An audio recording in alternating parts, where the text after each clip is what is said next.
আত্মীয় স্বজনের মধ্যে কোনো ব্যক্তি তারে ঘরের দরজার সামনে তার বারিন্দা তো পেত না। কখন উঠাইতো? অ্যাকচুয়ালি কান্দে দেখেই আমি ইন্ডাস্ট্রিতে আইছি। হ্যাঁ, কান্দে দেখে আইছি। এই ইন্ডাস্ট্রির মতো এইখানে আইয়া 6 মাসের মতো ইন্ডাস্ট্রির কত বদনাম গাইছো, আজকে দম তাতে বদনাম গাইয়া দেখাও। আজ কোন জায়গাত মাইলেজের খারাপ, আজকে আমি তোমার বাড়িতে সারা জীবন কাজ করবো, আজকে মাইলেজের খারাপ আমার দেখাইতে লাগবে। আইজ তো মাই লাইফস্টাইল আমার রক্তর মাইদে আছে এবং মাই লাইফস্টাইল যদি কেউ আইজ থেকে খারাপ কেউ হয় তে আমার সামনে কইয়া যেতে লাগবো কোন কারণে খারাপ, নাইলে তার আমি ছাড়তাম না। এটা আমি সবরে কইয়া মাই লাইফস্টাইল যদি আইজ থেকে কেউ খারাপ হয় আমার সামনে ওই মানুষটা কইয়া যেতে লাগবো কেনে খারাপ হয়েছে, আর নাইলে যদি এই কথাটা না বলতে পারে তাহলে আমার কাছে মাফ দিয়ে দিতে লাগবে। এরকম আমার কাছে বহুতে মাফও চাইছে স্যার। তো আমি এই ইন্ডাস্ট্রিটা যারা আজকে প্রথম দেখরা বা শুনরা এই ইন্ডাস্ট্রিটাতে মানে আমার লাগান 6 মাস নেগেটিভ থাকবা না, আমি নেগেটিভ থাকছি।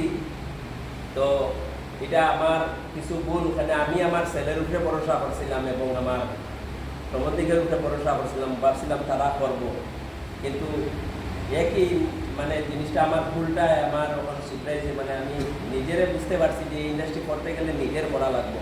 তো এই ইন্ডাস্ট্রির অ্যাকচুয়ালি আমার টার্নিং পয়েন্ট ওই দিন যদি আপনার লগে আইলাকান্দি না যেতা, ওই দিন আপনি একটা কথা বলছিলাম যে 25 বছর গাড়ি চালাইছো তাহলে মাইলেজ টেলতে 5 বছর হইলাম, যে 25 বছর গাড়ি চালাইয়া যদি 3 মাস বইয়া খাইতে পারবে না এই ওকাজ নাই তাহলে মাইলেজ টেলটা 5 বছর করিলাম।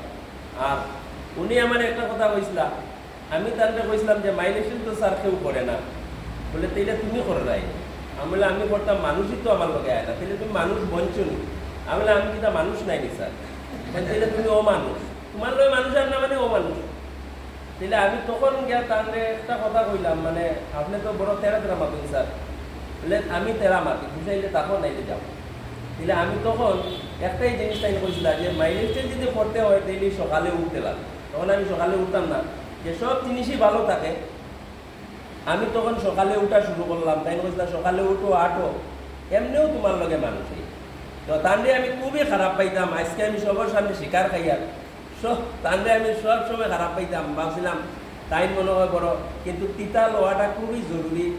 আজকে যদি কেউ বদলাইয়া থাকে আমারে এর মাঝে তার বহুত অবদান আছে, এটা মানে আমি এর মাঝে আমার ভূষণ স্যারেরও বহুত অবদান আছে, এখানে আমার জগদীশ স্যারেরও বহুত অবদান আছে, উজ্জ্বল স্যারেরও বহুত অবদান আছে, আমার দেবাশিস স্যারেরও বহুত অবদান আছে। তো আমি মাই লাইফস্টাইল আজকে করিয়া এটা আমি মনে করি আমার এটা একটা মানে লাইফ। আজকে এই মাই লাইফস্টাইলে আমার জীবনটারে পরিবর্তন করছে, এজে আমি এখন মনে করি আমি কোনো র্যাঙ্কে নাই, তারপরেও আমি নিজের কই ডাইমন্ড, আমি আমারে ডাইমন্ড।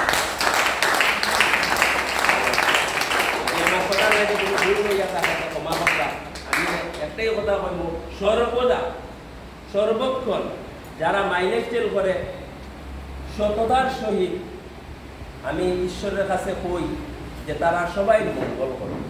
আমি সব সময় স্যার যে সর্বক্ষণ যারা মাই লাইফস্টাইল করে এবং সৎভাবে যারা করে, এখানে সারাই কেন সাকসেস হইতো নাই, যে সারার পূজা তাই হল ওইখানে, যে তাহলে আমি তাহলে ওই বারটাই দিছি যারা সৎভাবে মাই লাইফস্টাইল করে তারার মঙ্গল করে। স্যার আগের যে জগৎ আছিল আপনার আর বর্তমানের জগতের মধ্যে পার্থক্য কিতা পাইরা? বেতালা পার্থক্য স্যার, আমি তো মানে কিতা কইতাম আমি কইয়া বুঝাইতে পারতাম না। আমি অ্যাকচুয়ালি ঘুর মধুরীও আসলাম, দিনে রাইতে মদও খাইতাম, গাড়ি চালাইতাম, আমি এত থার্ড ক্লাস এটা চলে আসলাম, কিন্তু আমার মাই লাইফস্টাইল এটা একটা জীবন, আমি নিজেরে মনে করি আমার এটা নতুন জীবন স্যার। এই নতুন জীবনে আমারে পরিবর্তন করছে। আমি এর লেগে আমার এখন বাচ্চা, আমি এখনো আমার আমার 1.5 বছর হয়েছে, আমি শিশু এখনো কথা শিখি। আর তো এই শিকার কারণে যার কারণে হয়তো কথার মাঝে কোনো ভুল হইতে পারে, এর লেগে আমি কই আর এখনো আমি শিখি, আর আমি শিশু, কিন্তু আমি নতুন জীবন পাইছি। এই মাই লাইফস্টাইলে আমার জীবন বদলাইছে, যার কারণে মাই লাইফস্টাইলে আমি বুকও পর্যন্ত আঁকি লাইছি স্যার। তো দেখাইনি হয়তো।